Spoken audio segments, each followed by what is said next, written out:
Hello, everyone. I'm Doc Hogg. This is our boy Great Lot, or Jeremy Lott, and this is episode 102 of Comics and Variety, the Indy comic stream number 4.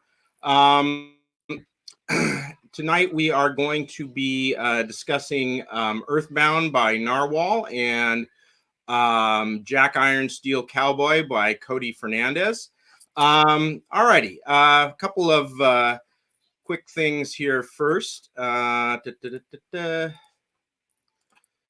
of course, is my comic book Tilt, which the sign-up page should be in the description below. So do sign up, and yeah, you will enjoy it. Alrighty, next up, I just want to mention Wordsmith by Steampunk Fantasy, volumes 1 and 2 by Stephen Koch.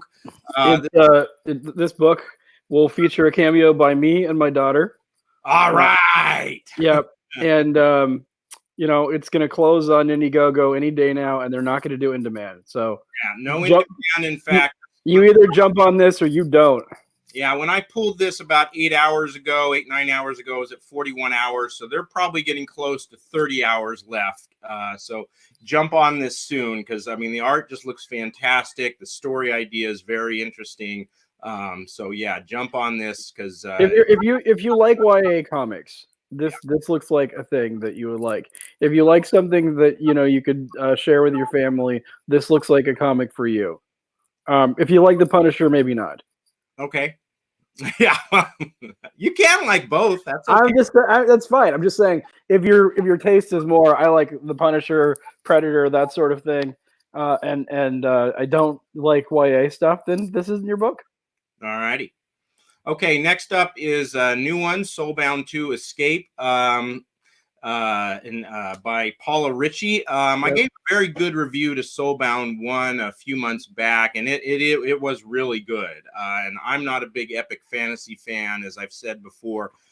My interest in epic fantasy pretty much begins and ends with Lord of the Rings. The movies, not the books. But this I really enjoyed. She set it up well, and it looks like, there wasn't a lot of action, battles or fights per se in issue 1. Issue 2, it looks like she's almost starting out that way, kind of making up for it.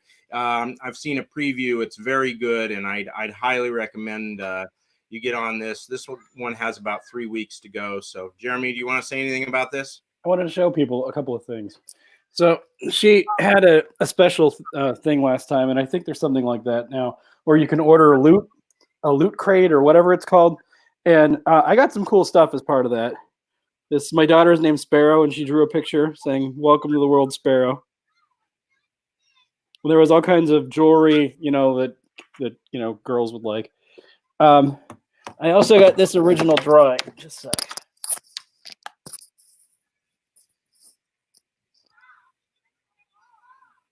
From my daughter's nursery here. You can see it's a girl holding a dragon. Move it a little to your right. Okay. Yeah, there we go. Back it up, Buttercup. That's good. That's good. Yeah. So, anyways, I just wanted to show people that she delivered way more value for money than I put into it, and it's a good story. It's not expensive. Hey, Ed, how's it going? Good to see you again, Ed. We're doing well. And I would, thoroughly encourage people. I think we have a creator. Hey, Cody. Don't worry, all you other viewers. We're no conflict of interest here. Not at all. I mean, how could we possibly be conflicted? She does do beautiful work. Very true. All righty. So yeah, moving back to Soulbound here. Okay. I need to figure out how to let the other people who live stream with me, there is something here that allows me to let you share the screen and you share your screen. But I just think you're bad at sharing, Doc. Well, that almost goes without saying, but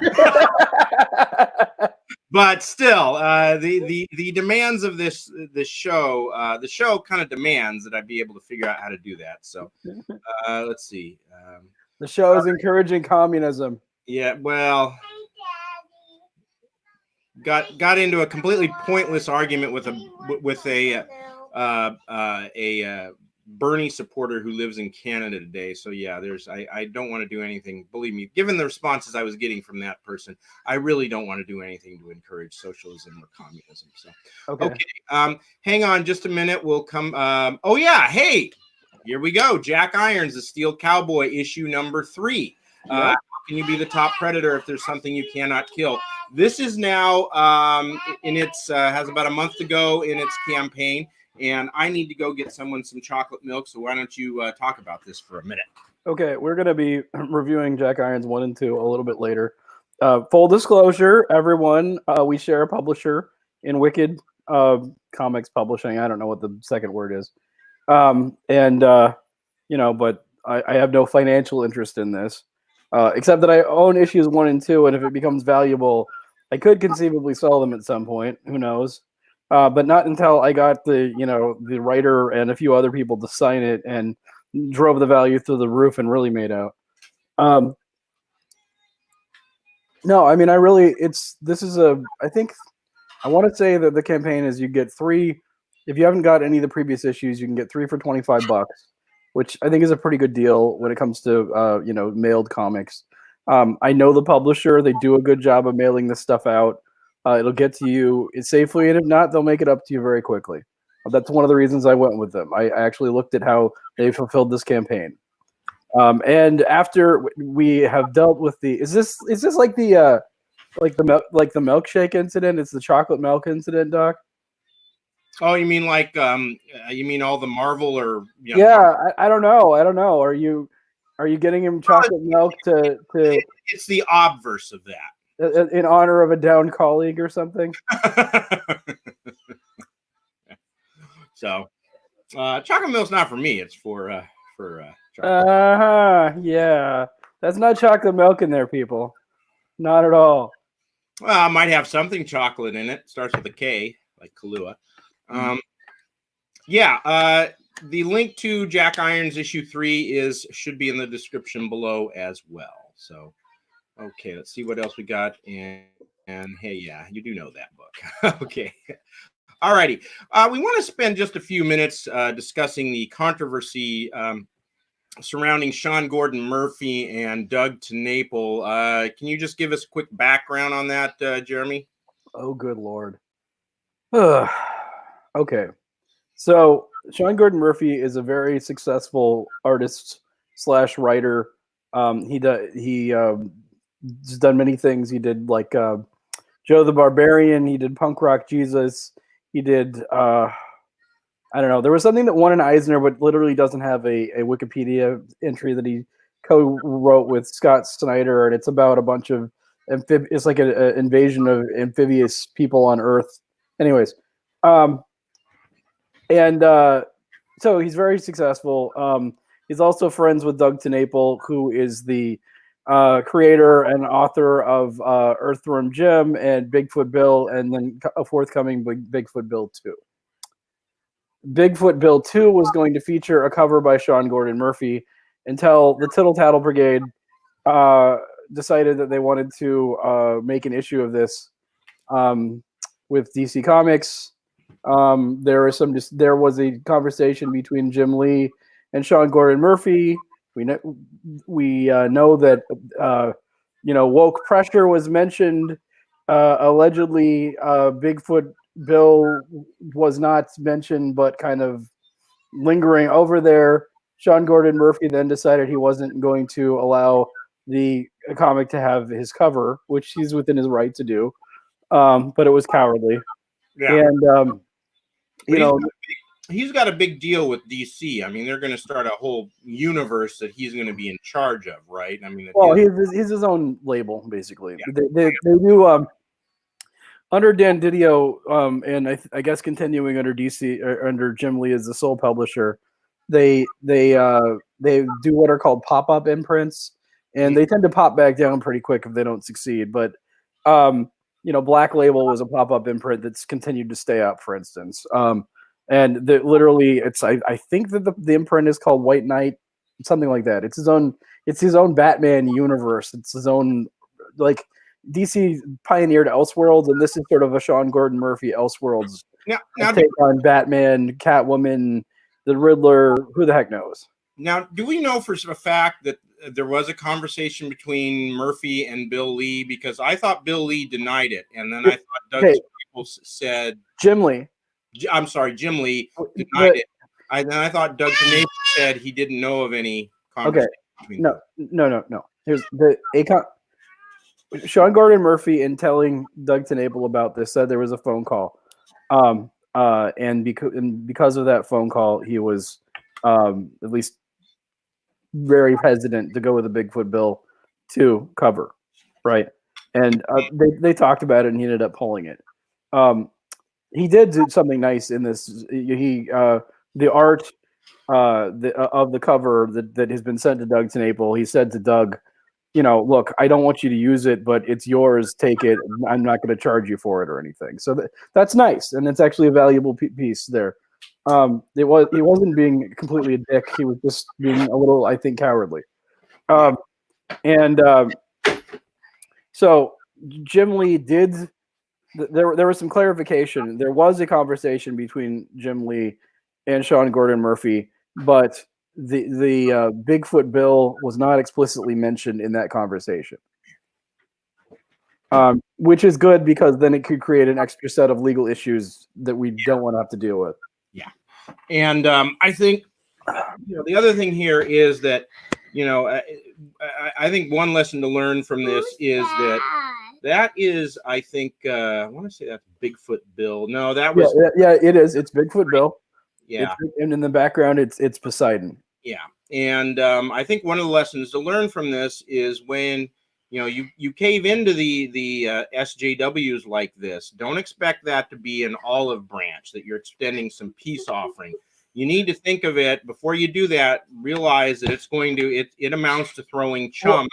What you're doing is throwing chum in the water, because what follows up is this: Stephanie Cook demands Batman writer, an artist, Sean Gordon Murphy, end his working relationship with Blake Northcott. David Apple wasn't enough. Now they're coming for more. So Blake Northcott, he had co-written a comic book, 2-issue run on Catwoman with Blake Northcott. Mm-hmm. Blake Northcott is a Canadian writer, and who does both YA novels and comic books. She is a wonderful person, as far as I can tell. She's great at customer service, because one of her books was slightly dinged. I ordered it via crowdfunder, and I just said, there was a slight. She mentioned that there were some problems with shipping, and I said, well, mine got slightly dinged, but it's not a big deal. And she would not take no for an answer. She sent me another copy of that. And she earned herself probably a lifelong fan. I mean, she's also very good at what she does. The idea, if he were to cave into additional pressure here and end his working relationship with Blake Northcott and pull the 2-issue Catwoman run, I would be wroth, and so would a lot of other people. And I think this is deeply unfortunate what's happened here. Well, yes, and again, it's not an olive branch. It is chum in the water to these people. So. Well, it's like look, Doc. If you did something to me that was mean, like said I had cramps, or something like that. You could say, "Hey, sorry about that," and I'd say, "Oh, hey, no big deal." That's how, on a micro level, that's how apologies work. But that doesn't scale up. When you get to apologies at a level of activism and that sort of thing, it's warfare.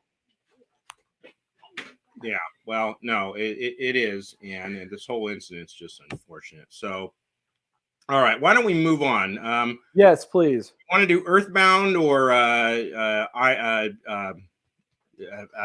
Jack Irons? Irons first. I don't know. I mean, I think I'll have it be your call. I have a vested interest here in the sense that I share a publisher with Jack Irons, so I'm not the person I should be making this call. Did they do your Movie Men? Yep. No. Okay.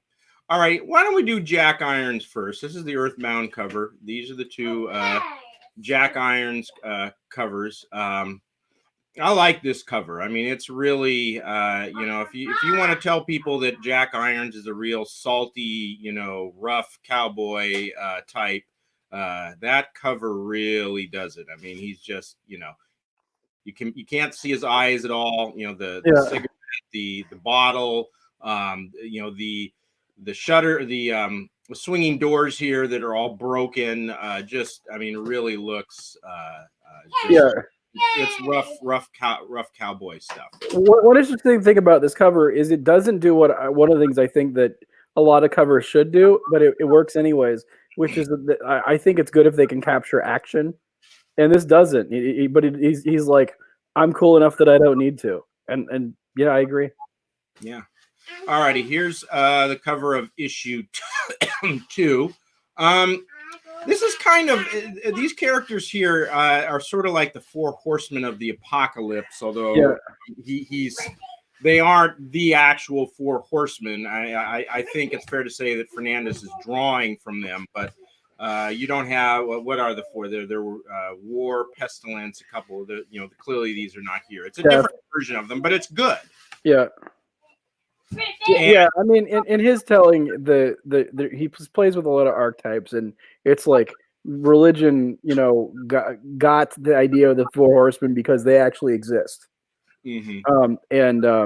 You got one of the things people have to understand about this. Well, we should start, I guess, just dive into it. I'll just say that what I like about this cover is that you've got the 4 sort of horsemen here. The kind of looming, and here's a small Jack Irons. He's rescuing somebody. The dilapidated buildings here, these 4 things are kind of looming over the entire story. Could you give me just a minute? Okay. Yes, we're not going to talk about what's going on right now. Hopefully it won't be too brutal. So anyways, yes, Jack Irons is what we will be talking about first. He's the problem is that I don't know if we necessarily want to go into the discussion until, we're talking together. So that could be an issue. The other problem is that I had an insane monologue last time that got me in a little bit of trouble with the family. So I don't know what I should do this time. I can tell a dirty joke, but that's probably a bad idea too. Yeah, I don't know. Oh yeah, so I'm not actually a Portland Timbers fan. Just a few people know I've actually almost come to blows with Seattle Sounders fans over this shirt, and I simply got it because I wanted a green shirt when I was down in Portland, Oregon. And I'm not a Sounders fan either though, so there's that. Partly because I ended up getting a what I thought was a middling ticket to this that a friend of mine purchased to go to this thing to a game, and he said, "Oh, I'll take care of the ticket and you can pay me back." And I said, "Cool." And it was like 130, 40. It was either 130 or 140 bucks. And I was wroth. And I don't know, not a Sounders fan, but also not a Timbers fan. But I think it's a cool looking shirt. How's it going? Not too bad. All righty, let's move on here. Actually, hang on just a second here. Let me get to the because I got the Earthbound stuff up first. All righty.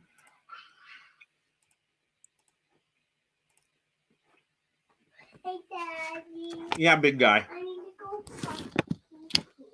All righty, I'll be over there in a second. I may have a bathroom emergency that needs some taken care of here, but all righty, let's start. This is one of the opening pages in issue 1. Yeah, and kind of the premise here is Jack Irons is one of the premises of the story here is reincarnation. He is kind of lived throughout history as different people, and here he is the this young Native American, and he's with his dad. They're on a hunt, and the dad says, "Look, we couldn't do it. It's time to move on." Yeah. Yeah. So he reincarnates. He can die, but then he'll come back. Is the idea? Mm-hmm. Mm-hmm. And what we get here are a lot of, a lot of discussion about the nature of human beings and history and how, Yeah.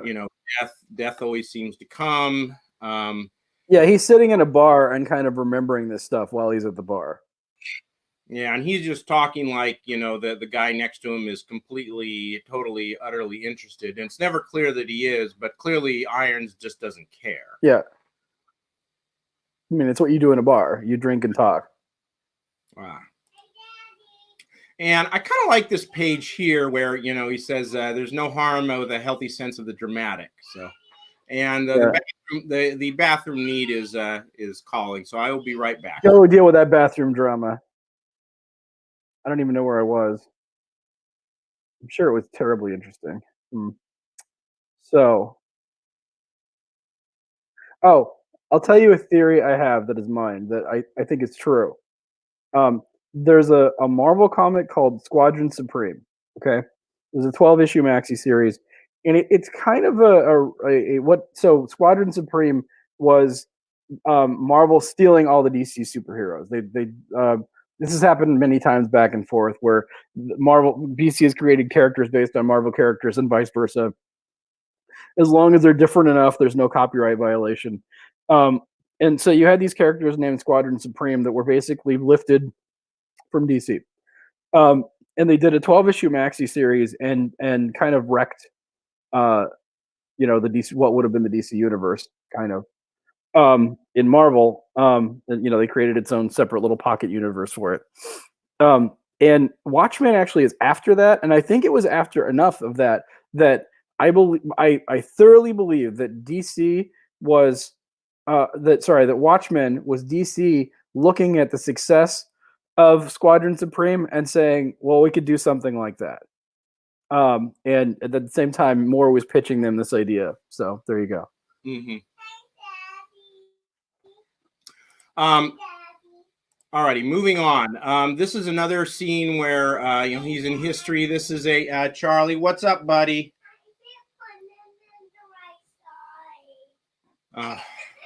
I'll be right back. Okay. So yeah, I think that's a pretty good theory. Is it true? I would say there's at least a 72% chance of it being true. So that's a high percentage. But 28% not. I don't know. I think it's a good theory. I'd like to. One of the problems is also that people kind of they shift the narrative over time. You know what I mean? So if you ask Alan Moore about this today, I think he'd deny it. And I think some of the people at DC who okayed it are dead. So I don't know. Yeah, it's I like this scene. One of the things he's big on here is things just going constantly wrong. And yeah, this is another scene from that. Yeah, he's in ancient Greece, I think, something like that. Yeah. And he gets in a fight because somebody messed with his sister wife, something like that. Yeah. And by the way, I'm not saying sister wife. I'm saying sister or wife. No incest. He gets into the fight with this guy, and it just goes horribly wrong, and that ends that little incarnation. Yeah. Alrighty, here he is talking in the bar again, and then the issue one kind of ends where it's clear Jack is he's a smuggler among other things, and the government agents, or I don't know whether it's government agents or some kind of conglomerate corporation that's after him, but there's basically a fight breaks out between Jack Irons and this. In the Jack Irons world, I don't think it matters. I think it's basically the government and the corporation sort of blend together. Yeah. It's the government bounty hunter or something,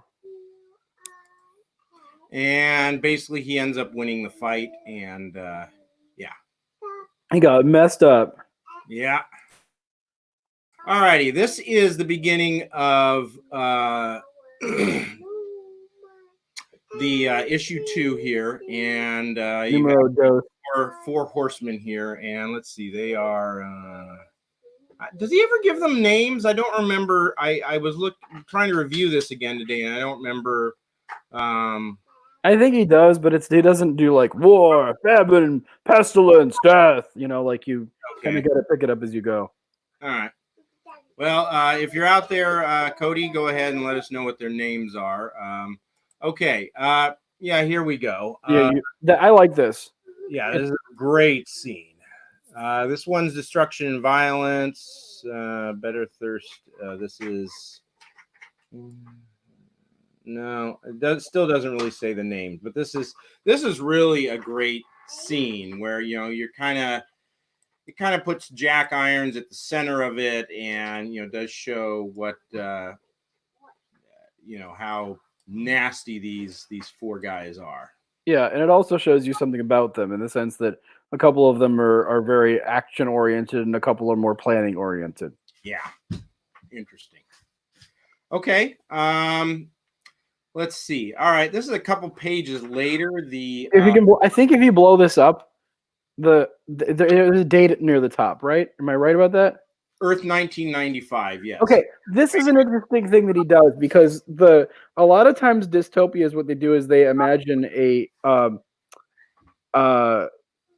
corrupted future or sometimes a corrupted present, right?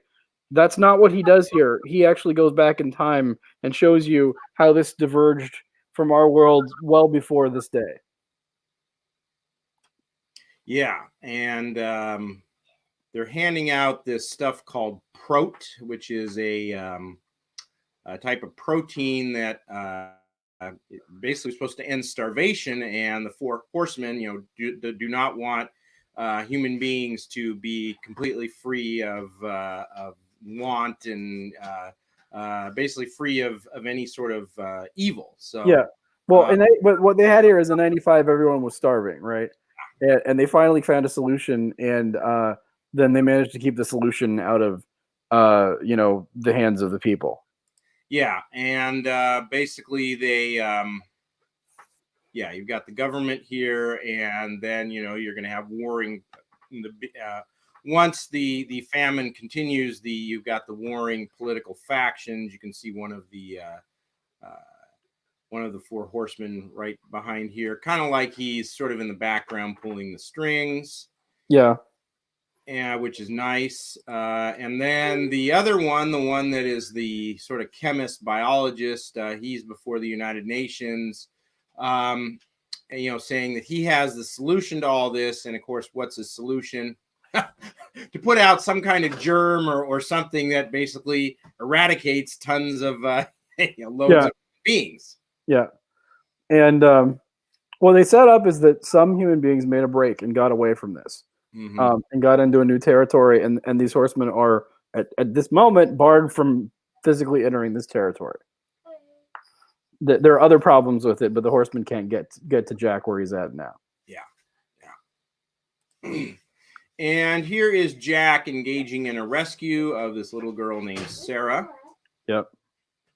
And then as he's trying to get away, they are attacked by it makes it look like one of the panels earlier makes it look like these guys are not just highway robbers; they're actual cannibals too. Yeah, they're cannibaloid mutants. It's a very Mad Maxy sort of thing. Yeah, and he defeats them, but at the cost of the Sarah gets hurt, and he brings her to a healer. Yeah, which you see right here. I like this kind of fiery spirit. I mean, this drawing is really. This is a beautiful comic, and it's not just beautifully drawn; it's well drawn. I like that. It's also the coloring is really good. Yeah. I mean, because you got the here and then the bright yellow down here. It's really nicely done. And I'll also say that sometimes there's a sort of a dissonance between what you can see in the digital version and what you can see in print. No, this made the transition to print. When you hold this in your hands, it does look this good, if not better. Yeah. And what else here? Well, you got obviously the birds here and something that looks like the head of a dragon. So, kind of something between peace and I mean, yeah, peace and war. So it's like yin and yang, or I don't know, something. Something like that. So, all righty, and then this was kind of the end of issue 2, and as you can tell from this, if you go back and look at The campaign for page for issue 3, this is what you get. Yeah. And if there's something, basically the line here is, you're not the top predator if there's something out there you can't kill. And presumably this is where he's going to take issue 3 with whatever this thing is. Yeah. And it looks very interesting. Yeah. Is that a mask he's wearing on a skull, or is that his actual face? Yeah. Probably a mask. I like the skull shoulder pad. That's a nice touch. What would you call it? A scolder pad?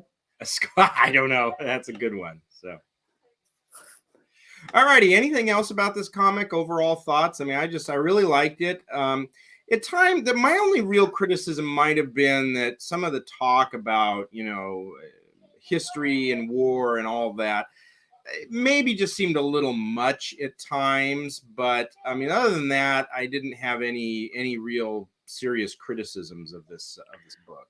Yeah, I mean, let me think.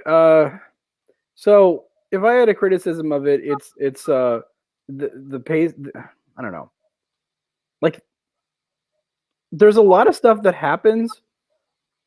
I mean, there's quite a bit of action, and I don't think they went as big with some of the action as they could have. I think that might be an issue because it seemed like it was a little more talky than.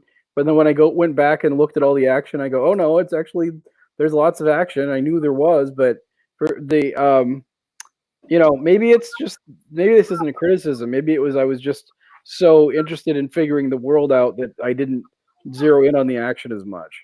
Yeah. I mean, I liked it. I thought it was a good story. I think that we'll see how it spools outward from here. He's got a lot of balls in the air, and it's hard to keep from dropping some. So, it'll be fun to watch as he tries to get better. Yes, it will. All righty. Let's move on to where's the mic? All righty. Let's go back here just a second.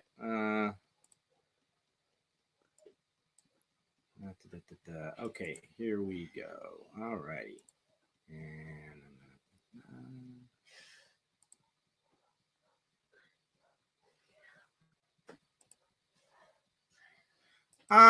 that's why I was unable to do. Yeah, because you got to check. All righty. Well, that's something I just learned. Okay. I couldn't. There was audio that when I had Jason on that I couldn't share, and there's a little box in the share screen that says share audio. And okay. Presumably. All right. Earthbound. What do you think of this cover? It's decent. I think I would like to see a different cover, to be honest, because I don't think this does the book justice that is inside. Yeah, I don't think so either. I mean, I'm looking at this Earthbound thing, and I'd have no idea what it's about. I just, 3 people. I don't know that it's actually a story about basically, aliens coming to Earth on a hunt, basically a bounty kind of thing. And that's kind of missing from this cover. It is what it is, but I think a different cover. Yeah, I think that this really undersells the book. Yeah, because the book is very good. And this is kind of the beginning. And one of the things I really like about this, I'll say this is my only, the 2 criticisms that I have. One is the art is different, and I do end up liking it. It grew on me, but it might not be the kind of, I don't know. When you start straying from kind of mainstream comic book art, you're always taking the risk of, people don't like the art. They're not as comfortable with it. And, and so he's taking a risk here with this art. That said, the story is very, very good, very entertaining. And like I said, the art did grow on me. It's just that there might be a few people who open up this book and see the art and they're setting it aside because of that. And that would be a shame to do. So because I mean, look, I think it's quite good, but one of the things he does a few things that you're just going, okay, it works for me, but that's not going to work for a lot of people. You see it on this page. That character, he looks kind of like a Muppet. Yeah. Now, the vast majority of the characters in this book do not look like Muppets, but there are. Yeah, no, but I think that is kind of done on purpose. I mean, there seems to be a definite dichotomy here I mean, because this occurs in a high school, and there's a definite dichotomy between the people who fit in well and the people who don't. And the people who don't, they draw them like this, just dopey looking. Not all of them. There's only a couple that are given the Muppet treatment. Well, I understand, but yeah, only a couple are given the Muppet treatment, but even some of the sirens, which are, the things that they're hunting, there's a few of them that are kind of weird too. And he does, draws them a little odd as well. So I think I think there is that kind of dichotomy here. I'm just saying I could have done with 0 Muppets or fewer Muppets or something. Okay. All right. Fair enough. Okay. But that's my chief criticism of the art in the book. It's that a few of the characters look like Muppets. And also the cover doesn't sell the book as well. Everything else about it, there was also one panel where I couldn't make out what in the world it was supposed to be. Everything else I liked. All right, these are the two bounty sort of, I'm not even sure what you want to call them, bounty hunters, but they're aliens. They are tasked, they can gain their freedom if they capture basically these other creatures, these other aliens called sirens. Yeah. And you have this is Julia, the big guy is Spaceman. Yeah. And they get these basically, this is just a scene here where they're being told what's going on, and there's this thing, this kind of floating globe called I don't know if I think it's pronounced Celio, but it might be Celio. It's Celio, and it's basically going to break in half, and half will go with Spaceman, half will go with Julia to kind of act as kind of guides. And one of the interesting things here are their weapons. They're these guns, these rifles, but they don't actually kill anybody. You get shot with this rifle, and then you are completely open to any suggestion that that either Julia or the Spaceman make to you. And I think the way they put it in here is it jacks their free will. It jacks people's free will. Yeah, it's exactly. They're called R9s, and yeah, it's really interesting way to do it, because what they're going to do is they're going to try to get various humans on their side using the R9s, and then try to use those humans to capture the sirens. Because the sirens are very, very deadly. And what's interesting is there's this other alien called the Whiz Kid who is, also escaped and is on Earth. And they're like, well, there's 4 sirens. What if we each get 2 of them? And the guy's saying, well, this is the tiebreaker. You bring back Whiz Kid as well, and you will gain your freedom. Yeah. And I don't know if we said this, but they had been Muppet. They had been in like cryogenic frozen for a few years or something like that. Yeah, indeed. And it's not really clear. I mean, there's some type of corporation here that something or the what's it called, the 12th and 13th. Oh man, now I can't remember, but yeah, it's like there's some sort of business behind this. Whatever the intergalactic setup is, there's some sort of games that are meant to echo like gladiatorial games that and I believe that's what they want the sirens for. They want these sort of deadly champions in these games. Yeah. Because and it is a game, because there are scenes in here where some of the guys behind the scene, like I think this guy right here is engaged in betting. Yeah.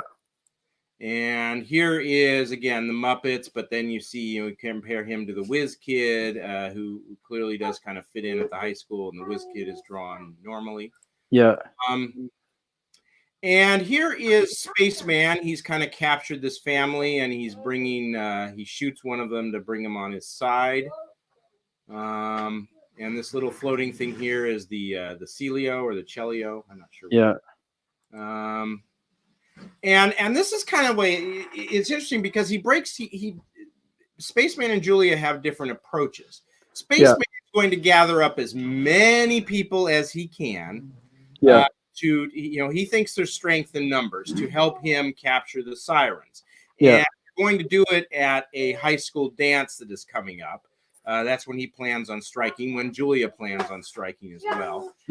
And although Spaceman also has a different motive. I mean, he has two motives. One, he wants his freedom, but he seems to have a bit of freedom here on Earth. And oh boy, does he want to take advantage of that freedom. Yes. And this is not a YA comic. I'll just say that. No, indeed. Indeed, it is not. In fact, written that Charlie's over there. Yes. And this, yes, you are over there, and you are going to stay over there for another couple of seconds. In fact, mommy wants to talk to you on the phone, so let me handle that for just a second and move on to this panel, because I want to talk about this panel. I really like it. Oh, come over here, Charles. Mommy wants to talk to you. Mommy and Co want to talk to you for a few minutes. Yeah, you got your mask. Come on. Okay, so I guess he's gonna go do the talking with the mommy thing. That's cool. Yeah. I have a little girl too, but she can't talk right now. If she was in the background, she'd either be very happy or screaming. So. Charles. But she does say hi and mommy and or mama and dada and a few other minor things. And it's funny if you tell her, say, can you say hi, daddy? She doesn't immediately. You would expect her to go hi, daddy, or something like that. And instead, about a minute later, she'll start saying it. So like it's working through her head. Like, how would I do that? Okay, hang on just a second. She's very thoughtful. So I don't know. It's being a dad is new for me, and it's a lot of fun. And weirdly, everyone says, have you lost a lot of sleep? And the answer is yes, but not nearly as much as we might have, because she actually sleeps through most nights. Right now she's teething, which is not fun because, she'll start randomly screaming, but it's not because she's being a brat. It's because she's in horrific pain. And that's when you break out the Tylenol and say, there. But yeah, I don't know. Teething is just not fun. I understand why kids aren't born with teeth, because there's one species of shark that actually has teeth in utero, and it's endangered because it'll eat all the other little sharks. But teething is just sort of very horrific to me. Okay, back to this page here. What I really like is that he does throw in these little things to show that, that these people are not, humans, or at least not, they don't know Earth's customs. One thing they do is they call the dance ritual. Yes.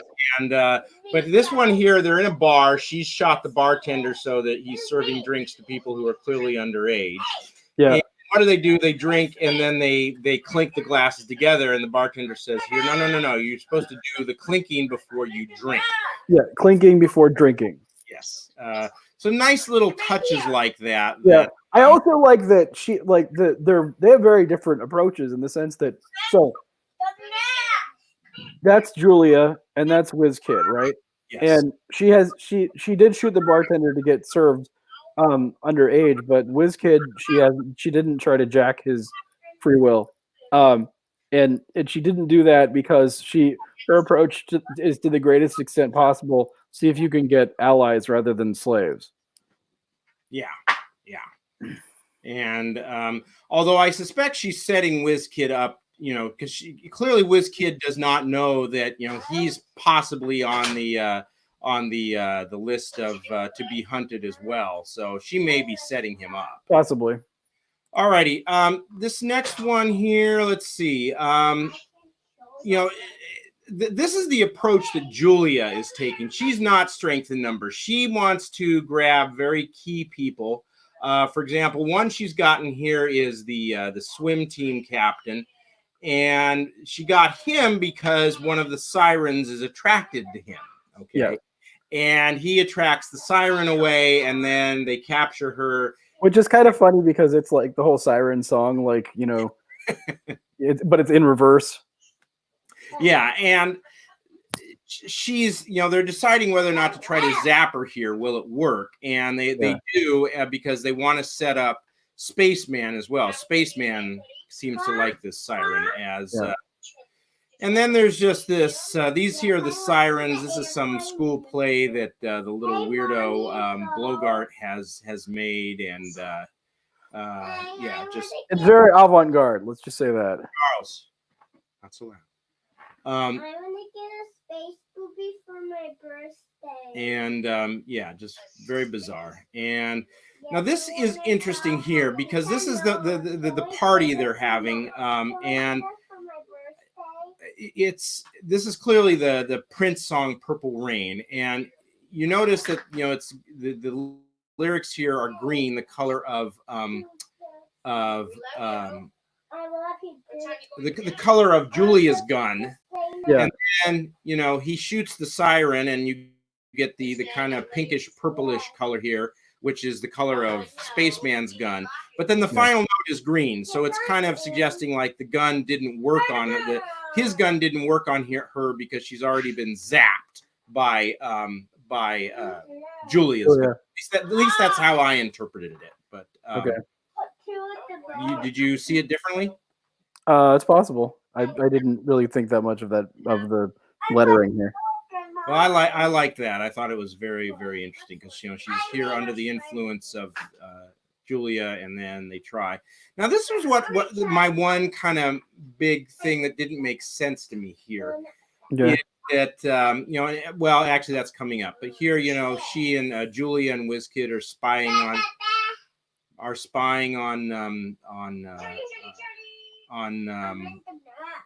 the siren. Spaceman here, which is interesting. Now, here's the one thing: is that Spaceman's his quote unquote slaves track down the swimmer and shoot him, but the swimmer collapses. All right, and they say that's not supposed to happen. All right. Yeah. And then it says apparently this is the result of being recruited by both R types, both the guns at once. Yeah. And why did that same thing then not happen to the siren? Because she was shot by both guns. Was she? Yeah. Okay. I mean, that's how I interpreted this panel back here. Your interpretation may be wrong. All right. Maybe my No. It's I don't think so, because look, here he is in this first panel, and what's he holding here? He's holding the gun. Yeah, but he passes it off to those guys to go shoot. It looks like he's extending his arm here. Charles, I'm busy right now. Yeah, but what I'm saying is that he then you next see that he's passed it off to these other guys to go shoot the swim team captain. So I don't know. Okay, maybe, but I'm sticking with that. That's my story, and I'm sticking to it. So okay. At any rate, but if he did indeed shoot the siren, why does now? I mean, maybe sirens are different. Maybe that doesn't happen to them as opposed to a human here. But I mean, you're dealing with different biologies, so there's that. But I don't know. That, or maybe a setup too, which certainly would not be. Maybe he's supposed to faint and act like he's something's wrong with him. At any rate, and this is kind of the end where two of the big guys behind the scenes, the ones who placed the bet, are saying that it comes down to the big dance ritual, and they're looking forward to it. So, overall, I just really enjoyed this comic. I mean, I admit when I first opened it up, I'm kind of like, oh God, what's going on here? And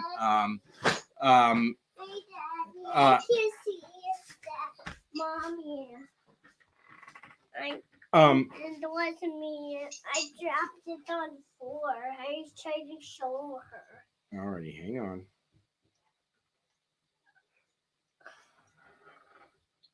Mommy.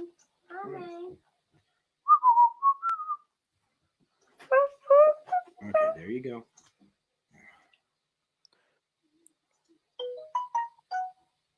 Mommy, can you hear me? Hi, Charlie. Can you hear me? Okay. I hear you. I can hear you.